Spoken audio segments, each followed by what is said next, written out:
ang ating susunod na pag-uusapan, about po dito sa talagang trending nga na pinag-uusapan ngayon dahil sa nakakagulat na dami, toneladang basura na nandyan sa Maynila, sa Baclaran, at kung saan pang konektadong estero o ilog, na kung saan mga kaiksena, kapag talaga ang iniidolo nila ay literal, as in literal, na bangag.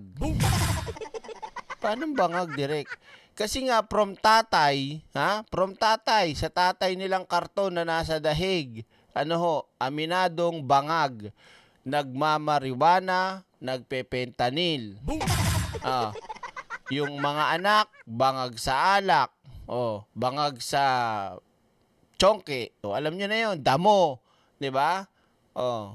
Tingnan niyo yung mga itsura at mga aminado at mukhang mga bangag talaga. Lalo na si Sara. Ganun ang pag-iisip nila na ito ay kasalanan mismo ni Pangulong Bongbong Marcos. Na dahil daw kay Pangulong Bongbong Marcos, kaya naging ganyan ang dami ng basura. Kung papansinin nyo mga kaiksena, yung mga basura na nakikita nyo, halos yung mga lumulutang, puro styrofoam. 'Di ba? Plastic. At mga parte o mga pira-piraso ng kahoy. At kung hindi ba naman talaga saksakan ng bangag lahat ng mga DDS at mga trolls na to, pati yung amo nilang si Sara, sinabi naman at nireport naman na nasira sa lakas ng baha at ulan yung trash trap. Trash trap, yung pangharang sa mga basura. Kung yung pangharang ng basura ay nasira, bumigay, lahat ng mga naipon kakawala. 'Di ba? Gets? Kaya lumabas lahat at nakuha lahat dito sa part ng Baclaran yata to, naipon. Diyan bumagsak lahat. Kung hindi ba naman kayo saksakan ng mga bobo talagang mga DDS, hindi kayo nag-iisip kasi. Hindi nyo muna inaalam. 'Di ba? Una-una sa lahat, literal ba? Ang bobo talaga literal ba na si Pangulong Bongbong Marcos nagtapon ng basura dyan? Diyos ko naman, huwag kayong tanga. Sino ba magtatapon ng basura dyan? 'Di ba? Yung may utak bangag, yung may utak ng DDS, yun ang magtatapon dyan, mga DDS na bobo.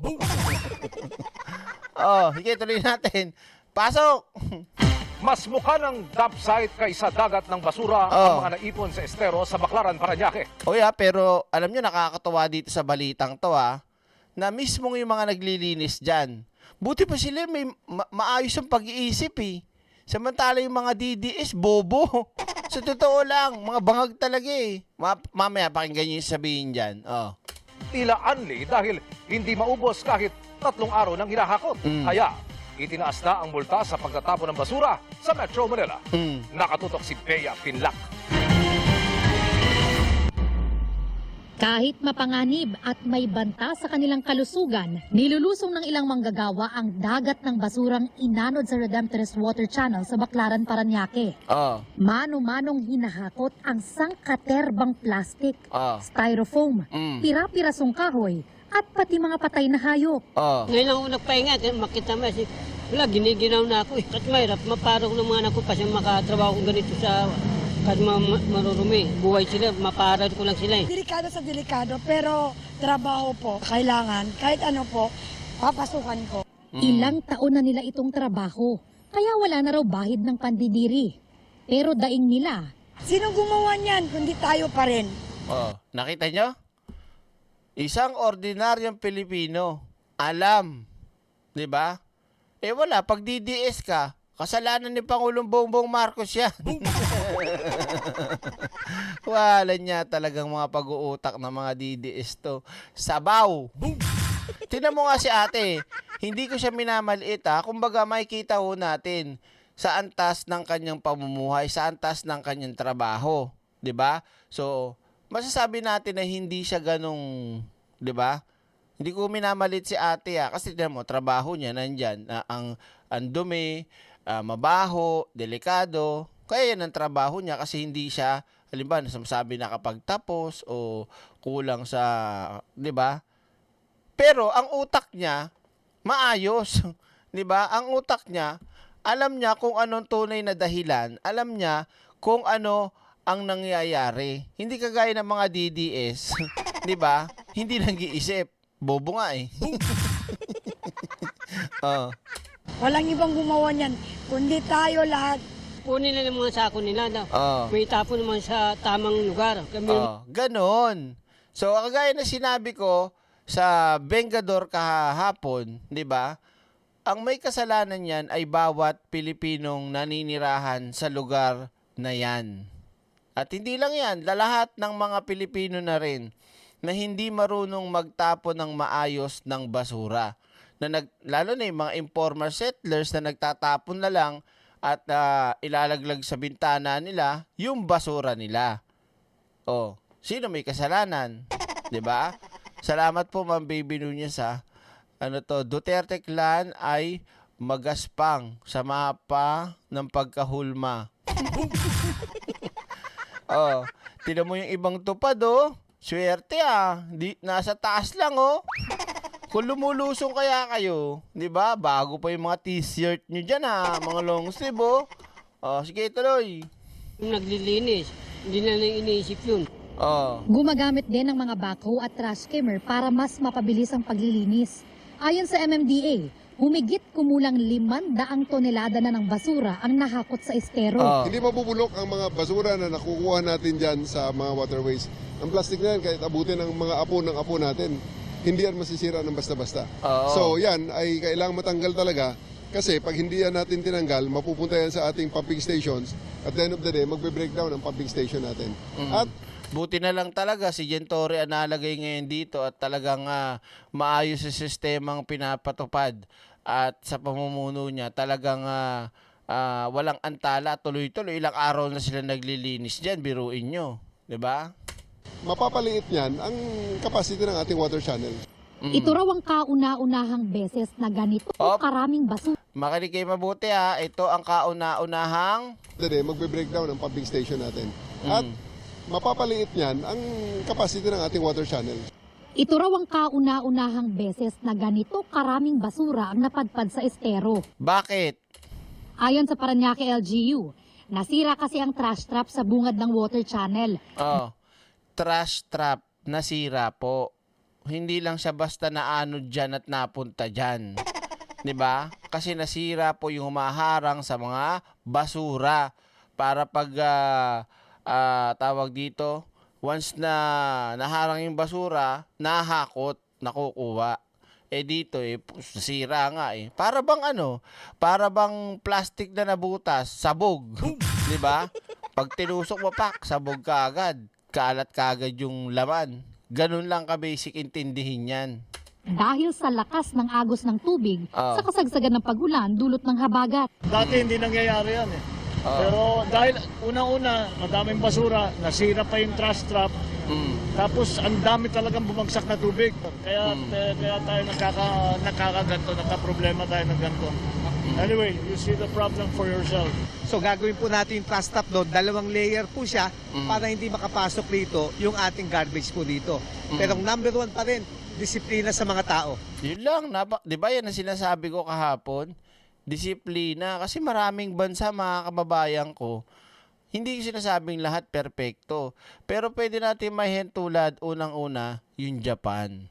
Yung Japan talaga, napakalinis niyan. Talagang bawal magkalat doon. Pag nagkalat ka doon, multa ka. Sa Korea din, ganun. Pero hindi ko sinasabing sa lahat ng part ng Korea, malinis. Kasi may mga pasaway din naman. Pero hindi kagaya sa Pilipinas. Oo. Iba ang kanilang management ng basura doon sa Korea. 'Di ba Edward Budget, are you still there? Yun nga lang mga pinagmismisan, mga nabubulok, mga ganyan. Talagang iba ang kumukuha niyan. At hindi yung kanin baboy na may pupunta dyan na maglalagay ng balde, tapos sasalin nyo dun yung mga kanin baboy nyo. Hindi. Talaga nakalagay sa plastic. Tas may lagayan ng para sa mga ganong klaseng basura Pati appliances, iba yan. Pati yung mga battery, mga ilaw, iba yan. Di mo pwedeng basta ihalo yan. Pati yung mga lata-lata. Nako, pag hinalo mo yan, yari ka. Tsaka makakasugat pa yan eh. Ganon. Sa atin, sama-sama lahat eh. Kahit ano na yan. May bote, nabasag, may ilaw, bumbilya. Di ba? Yan ang problema sa atin. Yung disiplina. At syempre, may batas po para dyan. Ang problema, hindi napapatupad dyan ng LGU. Hindi napapatupad ng LGU yan. Na kailangan wag magtapon ng basura sa creek, sa ilog. Ang basurang inanod sa estero ng Tingnan nyo, karamihan talaga puro plastic, styrofoam. Styrofoam pala, styrofoam. Hindi, nung bata kasi ako, yun ang tawag namin nung bata ako eh. Pag naglalaro niyan, styrofoam. Yung pala styrofoam, no? Paranaque, galing daw ng Manila Bay, kung saan sangkaterbang basura rin ang nagpalutang-lutang. Pero lumang problema na raw yan. Pangkaraniwan na to. Kahit na medyo po sa kalooban namin, tulong-tulong na lang po kami. Siyempre, galit sa mga mamamayan natin, bakit ganyan karami? Ayun puro plastic Dapat sabi sa magandang sabi nila. Hindi yung ganyan na tapon ng... Ang Metro Manila Council may inaprubahan ng Ayun may ano pa ng rep. hanggang 5,000 pisong multa sa mga mahuhuling basta-bastang nagtatapon ng basura. Hindi, mas mataas pa dapat. 20,000. No? May supa pa nga lang na tinatapon eh. Pero Kailangan na natin talaga gawing istriktohan para magkaroon naman ng stake at magkaroon naman ng konting, maintindihan ng ating mga kababayan na ang impact ng violation ng environmental law. Bigatan din natin ng penalty. Agree ako dyan. Bea Pinlac nakatutok. Nakita niyo naman sa likod nila, di ba? Malinis-linis na. Talaga pag pag si General Torre talaga ang inatasan mo, talagang maayos trumabaho no? So, napakalinaw at simpleng intindihin lang nito mga kababayan ko. Di ba? So kayo, kung kayo halimbawa mga kaiksena ang tatanungin, ito hindi lang dahil sa naipakita ko na, nasabi ko na, napag-komento na ako, tanong lang, sino dapat sisihin dito? Kayo nga sumagot. Gusto kong malaman sa inyo mga kababayan ko, kung ano ang inyong sagot. Sino ang dapat sisihin kung bakit nagkaroon ng ganyang napakaraming basura? Tignan ko lang kung may DDS dito. Comment nyo. Wala di ba? Kasi yung pag-iisip ni Sarang Bangag, ginagaya. Ginagaya ng mga bangag nilang mga troll, supporters, at ng mga vloggers nila. Alam niyo, yung kakapasa nila sa atin, kakapasa nila sa Pangulo, na bangag, ganito, hindi nila nakikita na sa kanila lang bumabalik lahat yan eh. Di ba? Sige, sumagot kayo. Ano si Trump? Seryoso yung tanong ko. Ikaw, Derek. Ba't ako ba nagtapon dyan? Wala nga akong contribution dyan kahit ni isang candy na tawag dito, balat eh. Kasi yung didili sila ang mga basura sa bansa. Di ba? Ay nako. Hindi, seryoso yung tanong ko. May gusto akong makita. Gusto kong mapatunayan sa sarili ko. Pakisagot lang at pakicomment lang dyan. Sino ang dapat sisihin sa pagdami o sa napakaraming basura? Seryoso po ako Bahala kayo kung gawin yung katatawanan yung sagot nyo. It reflects you. Thank you. Boom! Subscribe na agad sa channel na laging may aral. Ngayon kung tatanungin nyo ako, nasabi ko na kung sino dapat ang sisihin dyan. Walang iba po kung hindi yung mga sarili nila na kung sino yung mga nakatira dyan o yung mga sarili nila na hindi marunong magtapon sa tamang basurahan ng mga basura. Sino ang dapat? Ewan ko sa'yo, ano mo titihin? Bahala ka dyan. Oh. So ito na mga kaiksena, punta naman natin sa susunod. Nako,